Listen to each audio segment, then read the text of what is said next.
Mesdames et messieurs, la Russie vient de livrer à son armée un lot de félins.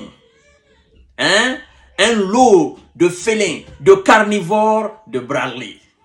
Les Bradley, vous savez que ce sont des machines de guerre américaines.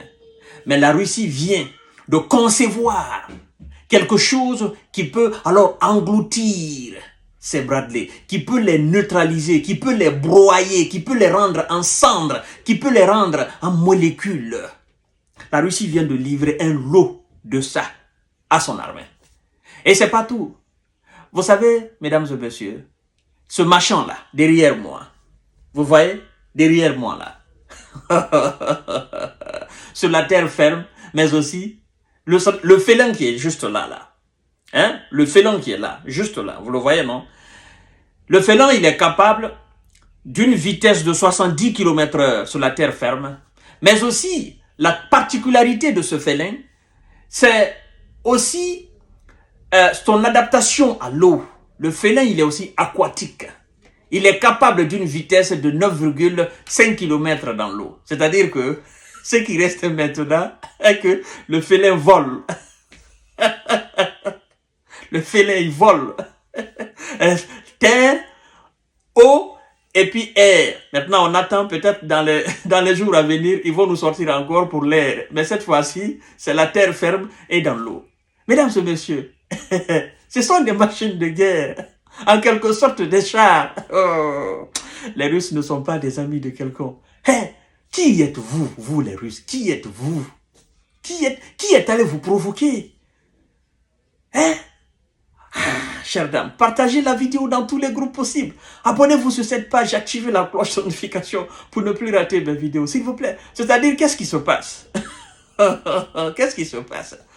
Tout ce que les Alliés envoient là-bas, la Russie déjà est disposée, elle est déjà préparée à détruire. Elle sort, matin, midi, soir, elle sort des machines, des félins, n'est-ce pas?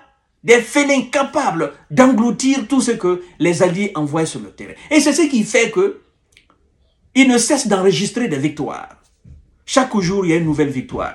Chères dames, chers messieurs, chères demoiselles, nous allons voir les caractéristiques, n'est-ce pas, de ce tueur de Bradley, comme ils l'ont surnommé. Partagez la vidéo dans tous les groupes possibles. Abonnez-vous sur cette page. Le groupe russe, Rostek, a annoncé avoir livré à l'armée russe un nouveau lot de véhicules de combat d'infanterie BMP-3, considérés comme supérieurs aux Bradley américains. Pourquoi c'est considéré? C'est pas dans la bouche, mais dans la pratique. Écoutez très bien. Mesdames et messieurs, partagez cette vidéo dans tous les groupes possibles. Partagez la vidéo dans tous les groupes possibles. L'armée russe a reçu un lot de véhicules de combat d'infanterie de 3e génération BMP-3, a annoncé le 5 avril le groupe industriel russe Rostek. On vous parle alors des caractéristiques du BMP-3. Il dispose d'un canon de 100 mm équipé d'un système de conduite de tir automatisé.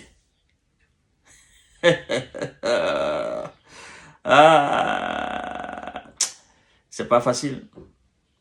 C'est pas facile. Quand tu ne connais pas quelqu'un là, il faut faire très attention avec la personne. Oui, c'est pas tout le monde un test. C'est pas tout le monde on cherche à humilier au fait. On ne peut pas humilier tout le monde. Parmi tout le monde, il y a des gens là qu'on ne peut pas humilier. Ils sont forts, ils sont puissants, ils ont les moyens. Oui, ils ont le cerveau aussi. Parce que, croyez-moi, si tout ce que la Russie utilise sur le terrain, elle achetait ailleurs, il y a longtemps, les Alliés auraient mis M. Vladimir Poutine à genoux. Il y a longtemps, il serait à genoux. Si la Russie achetait tout ce qu'elle consomme sur le terrain. Mais puisque elle-même, elle produit ce qu'elle consomme, et elle consomme sa production en qualité et en quantité, c'est ce qui fait qu'elle ne cesse de dominer sur le terrain. Oui! Vous savez, la différence entre les Alliés et la Russie, c'est que la Russie ne fait pas de sommet pour dire nous allons voter telle somme. L'argent, ça sort directement dans la caisse. Et ça va directement dans les industries. Eux, ils fabriquent directement. Chacun prend pour lui. Et puis, les militaires aussi, ils ont leur dû sur le terrain.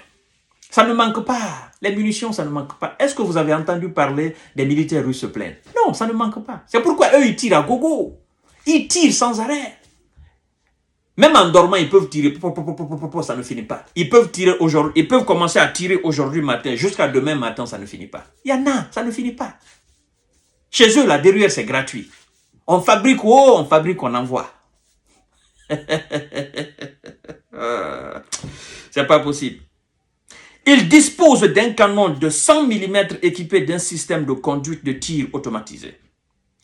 Il atteint, écoutez bien, des vitesses de 70 km/h sur terre et de 9,5 km sur l'eau. Sans protection supplémentaire, il pèse 19 tonnes. Il est conçu à la fois pour le combat interarmes et pour l'exécution de tâches spéciales.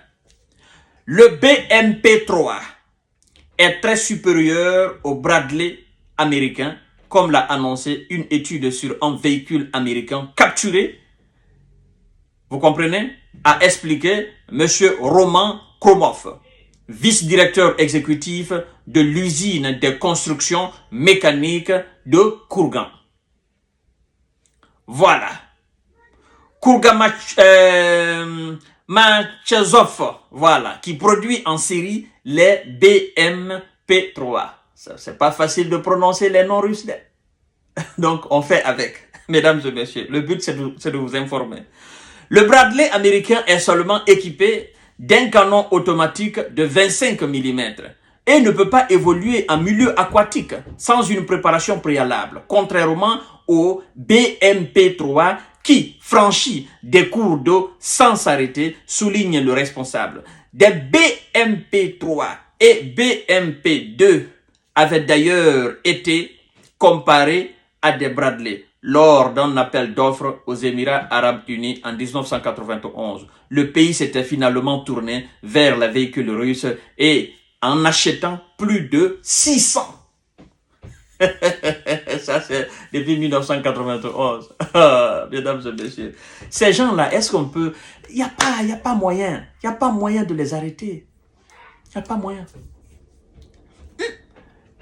Mais des gens qui conçoivent des choses qui vont dans l'espace, sans aucun problème.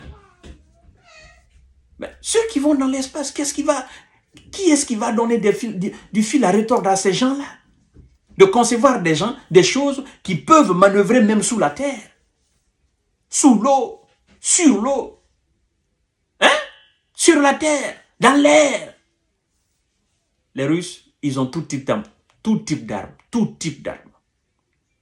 Ce qui vient de la Russie, même si c'est de la vapeur, méfiez-vous. C'est une arme. Je vous ai dit, même des stylos sont des armes en Russie. Ces gens sont capables de tout. Alors, mesdames et messieurs, l'armée russe vient de concevoir ça, vient de recevoir un lot de ça.